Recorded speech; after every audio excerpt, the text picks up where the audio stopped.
Bom dia, irmãos e irmãs, ouvintes da Rádio Catedral, paz e bem. Mais uma manhã estamos aqui junto com o nosso programa Bom Dia, Mãe Terra, especial Sínodo para a Amazônia. É com muito pesar que nós iniciamos hoje o nosso programa, trazendo presente a memória do cardeal Dom Serafim Fernandes de Araújo, arcebispo emérito de Belo Horizonte. Dom Serafim partiu no dia de ontem, com 95 anos de idade. Seu lema episcopal, na palma de Deus.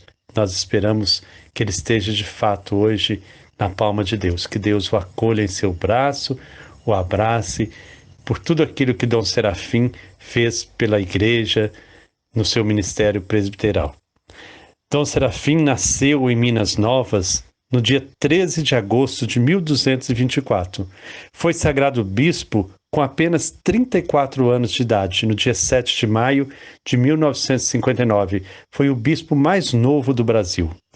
Participou do Concílio Vaticano II, de 1962 a 1965. Se dedicou muito tempo à educação, sendo reitor da PUC Minas, e foi arcebispo de Belo Horizonte de 1986 a 2004.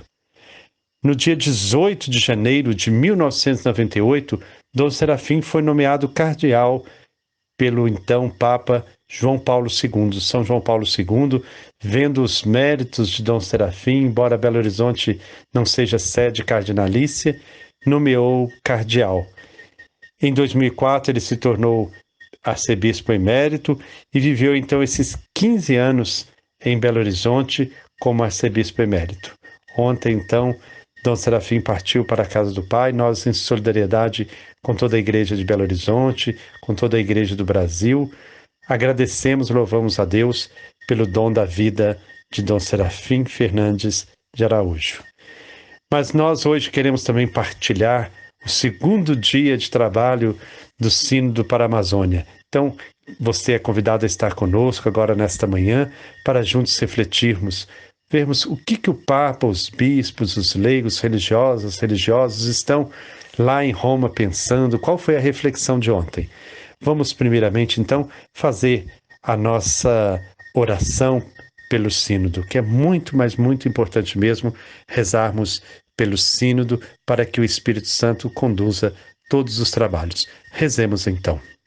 Deus Pai, Filho e Espírito Santo, iluminai com a vossa graça a igreja que está na Amazônia. Ajudai-nos a preparar com alegria, fé e esperança o Sínodo Panamazônico. Amazônia, novos caminhos para a igreja e para uma ecologia integral.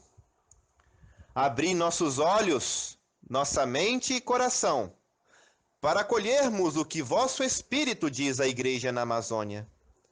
Suscitai discípulas e discípulos missionários, que, pela palavra e o testemunho de vida, anunciem o Evangelho aos povos da Amazônia e assumam a defesa da terra, das florestas e dos rios da região, contra a destruição, poluição e morte.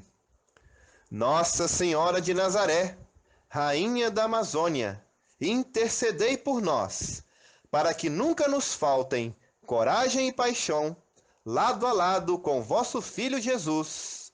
Amém. Mais uma vez hoje temos a alegria de ter a Moema, né? Ela que é franciscana secular, né? Leiga franciscana. Ela é socióloga, trabalha em igrejas de mineração, está na Repam e que foi convidada a participar do Sínodo. Ela cada dia está partilhando conosco a sua experiência e hoje Moema vem bastante emocionada, porque ontem ela teve a oportunidade de estar pessoalmente com o Papa Francisco, com ele conversar. Bom dia, Moema, seja bem-vinda. Bom dia, Frei Gilberto, bom dia, queridos companheiros, amigos, irmãos, irmãs, ouvintes.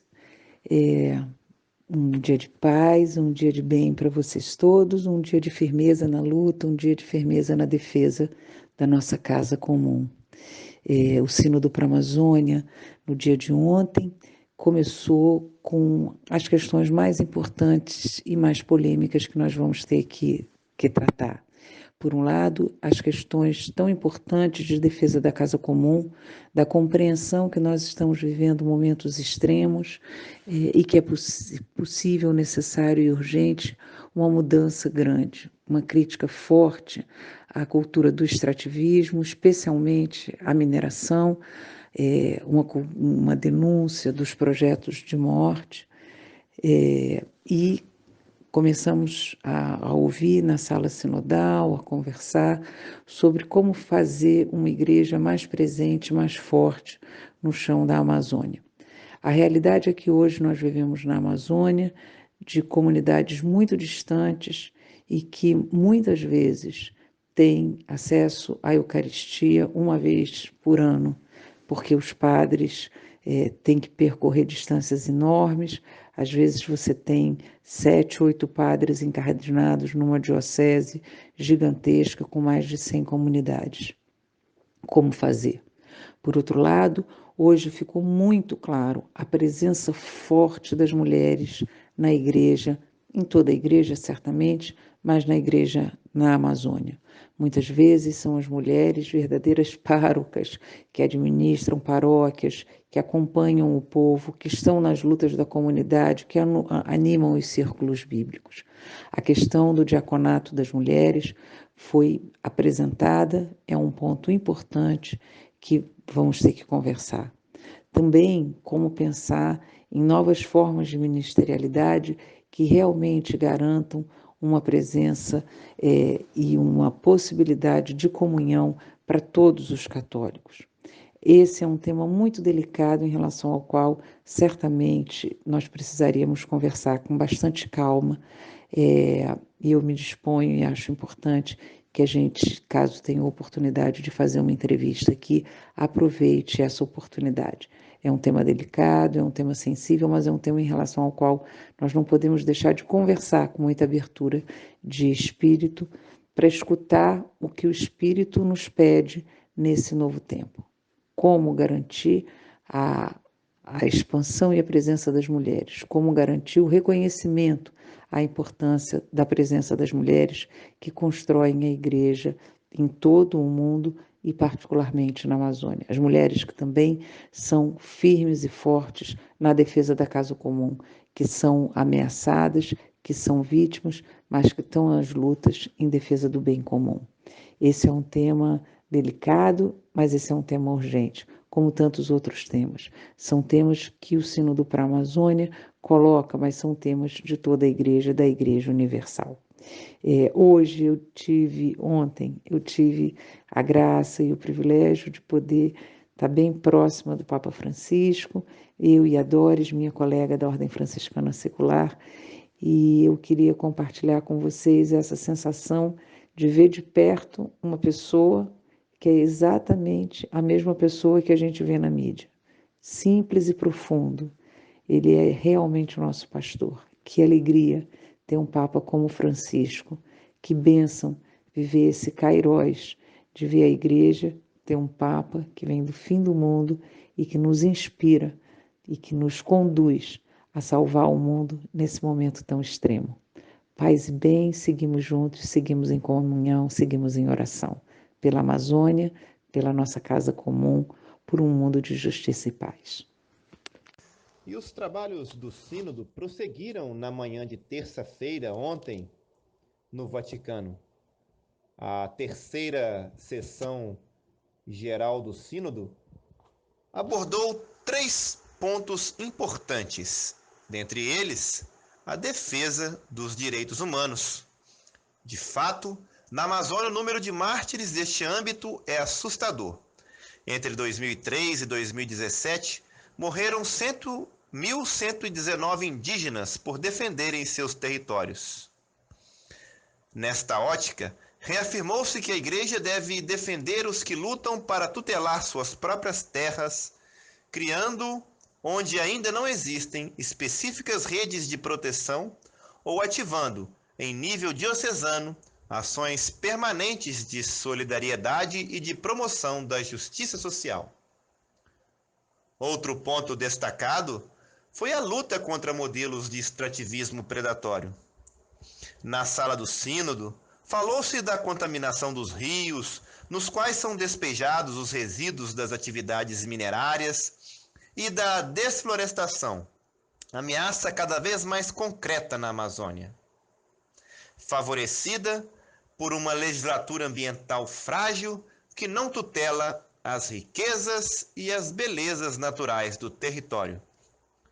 Sobre este ponto, a Igreja é chamada a denunciar as distorções de modelos de extrativismo predatório, ilegais e violentos, porque o grito de dor da terra depredada é o mesmo dos povos que ali habitam. O terceiro e último ponto do sínodo, da sessão do sínodo da parte da manhã, refletiu sobre a importância de uma igreja de comunhão com maior inclusão de leigos, para que a sua contribuição apoie a obra eclesial. Diante dos numerosos desafios da atualidade, a Igreja deve aprender a consultar e escutar a voz do laicato. A valorização do papel dos leigos voltou ao centro da reflexão, também quando se falou da falta de sacerdotes e da dificuldade de levar o sacramento da Eucaristia aos fiéis. É necessário passar, foi dito na sessão, de uma pastoral de visita a uma pastoral de presença. Ontem, na parte da tarde, na quarta sessão do sínodo, o Papa abriu com uma oração pelo Dom Serafim, recordando então seu trabalho à frente da Arquidiocese de Belo Horizonte. Depois partiu-se então para a discussão de vários temas. Não à indiferença, sim à responsabilidade. Não ao individualismo ou à indiferença, sim a uma conversão ecológica centralizada na responsabilidade. Que a comunidade internacional enfrente as violações dos direitos humanos. Foi destacada a necessidade de unir as forças e colocar-se em diálogo, porque a amizade respeita, protege e cuida. Também foi ressaltada a maior conscientização dos pecados ecológicos, uma conversão ecológica que faça perceber a gravidade do pecado contra o meio ambiente como um pecado contra Deus, contra o próximo e as futuras gerações. Foi feito também um apelo para unir as forças na formação dos missionários amazônicos, leigos e consagrados. Necessário envolver mais os povos indígenas no apostolado, começando pela promoção do diaconato indígena permanente e pela valorização do ministério laical. Ressaltou-se também a necessidade de uma séria reflexão sobre a vocação sacerdotal e a oração pelas vocações, porque a falta de vocações não é um problema exclusivo da Amazônia, mas de toda a Igreja. Foi evidenciado ainda o exemplo luminoso dos mártires da Amazônia. Conversão ecológica é, de fato, conversão à santidade. Pediu-se que sejam evidenciados, inclusive através da mídia, os muitos testemunhos de bons sacerdotes e não somente os escândalos existentes, que infelizmente ocupam muitas páginas dos jornais. Por fim, falou-se sobre a questão da migração, que na Amazônia tem inúmeras facetas. Assim, então, foi concluídos os trabalhos no segundo dia do sínodo, no segundo dia de reflexão, e hoje, então, continuarão então essas sessões, muitas reflexões, que amanhã de manhã, então, nós estaremos aqui novamente para trazer para vocês. Um grande abraço, que Deus os abençoe, paz e bem.